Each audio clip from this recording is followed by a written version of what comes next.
और उसकी सास के बीच पूरा समय सास के किसी न किसी काम को लेकर मतभेद चलते ही रहते हैं। बहू, ओ बहू, जरा चाय बना दे। मुग्धा चाय लेकर आती है। ये लीजिए, और कुछ चाहिए? अरे नहीं, बस चाय पीने का मन था। जाओ, तुम दूसरा काम करो। चाय पीने के थोड़ी देर बाद सास दोबारा मुग्धा को आवाज लगाती है। अरे बहू रे, आओ बहू, जरा हलवा तो बना दे, मीठा खाने को मन हो रहा है।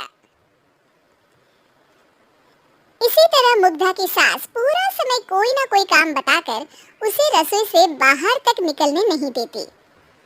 कभी चाय, कभी हलवा, कभी पानी तो कभी दूध, हर समय खाने को चाहिए और उसके लिए अपने हाथ पे बिल्कुल नहीं हिलाने। परेशान किया हुआ है इन्होंने। सास की जबरदस्ती परेशान करने की आदतों से दुखी मुग्धा एक शाम सचिन के साथ अपने कमरे में बैठी हुई बात कर रही होती है। सुनो जी, मम्मी जी की ये जानबूझकर मुझे परेशान करने की फरमाइशों से मैं बहुत फ्रस्ट्रेट हो चुकी हूँ। पूरे दिन में एक सेकंड का आराम नहीं मिलता।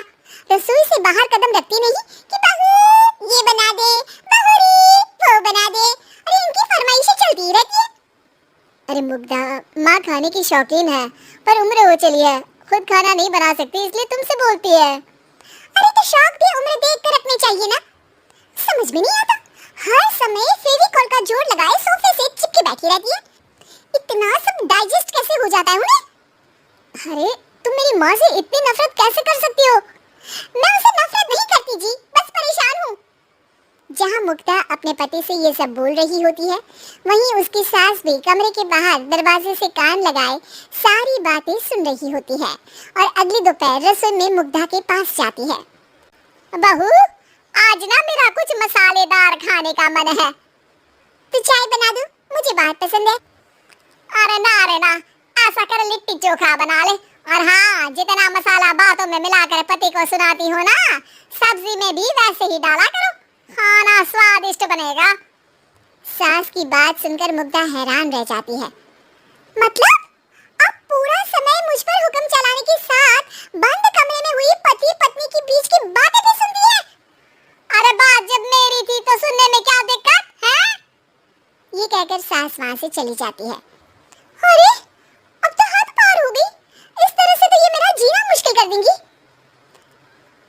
मुग्धा सास की हरकतों से परेशान उसका हल सोचने लगती है और इसी तरह कुछ दिन बीत जाते हैं, जिसमें सास का जन्मदिन आता है।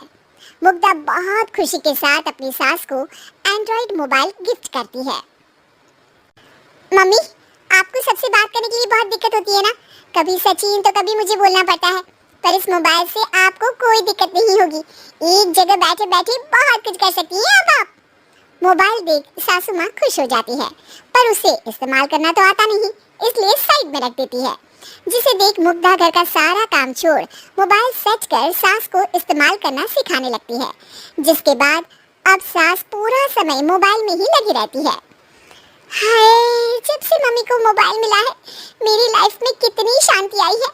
अच्छा है, इसी तरह बिजी रहे तो मैं भी सुकून की जिंदगी जी पाऊंगी। अब मुग्धा जब मन करे काम करना, जैसा चाहे वैसा खाना बनाकर खाना, पूरा समय रिलैक्स और खुश रहने लगती है।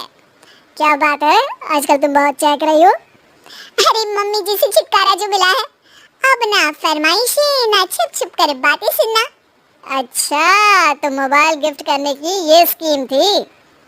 इसी तरह दिन बीतते हैं और अब मोबाइल पर लगी सास फरमाइशों की जगह सवालों के लिए बहू को आवाजें लगाना शुरू कर देती है। अरे बहू सुन तो, देख जरा किसी का फोन क्यों नहीं मिल रहा? रिचार्ज खत्म हो गया है, पर अभी 4 दिन पहले ही तो मैंने किया था, इतनी जल्दी कैसे खत्म हो गया? अरे मैंने कल तेरी कनाडा वाली मौसी सास से 3 घंटे बात की थी ना। क्या? इतना महंगा तो मोबाइल भी नहीं आया जितना महंगा इसका रिचार्ज पड़ रहा है। इसके बाद तो जैसे मुग्धा के दिन की 24 घंटे में से 20 घंटे सास के पास उनकी मोबाइल रिलेटेड प्रॉब्लम सॉल्व करने की ड्यूटी ही बन जाती है। अरे मुग्धा, ये मोबाइल में अचानक तेरी मौसी सास की शक्ल क्यों दिखने लगी? और ये तो हिल भी रही है।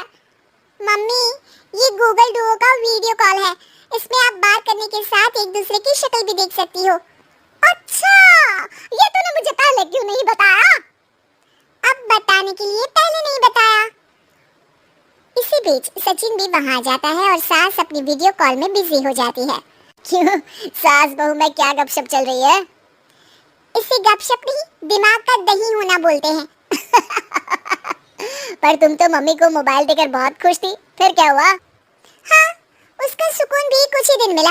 अब घर के टंटे खत्म हुए तो मोबाइल की टिंग टिंग शुरू हो गई। देखो भाई, कुछ पाने के लिए कुछ खोना तो पड़ता है। आखिर तुमने मोबाइल अपने फायदे के लिए ही तो दिया है, तो फिर सवालों के जवाब भी देने पड़ेंगे, क्योंकि जब तक उनके हाथ में ये फुथरू रहेगा, तुम्हारी लाइफ में प्राइवेसी और सुकून रहेंगे। कहने का मतलब है, अगर इससे प्यार बढ़े तो दाग अच्छे हैं। अरे मुझे पहले दिन से ही पता है, मोबाइल किस मकसद से दिया गया है। भूलो मत, इससे पहले मैं बातें ही सुनती थी।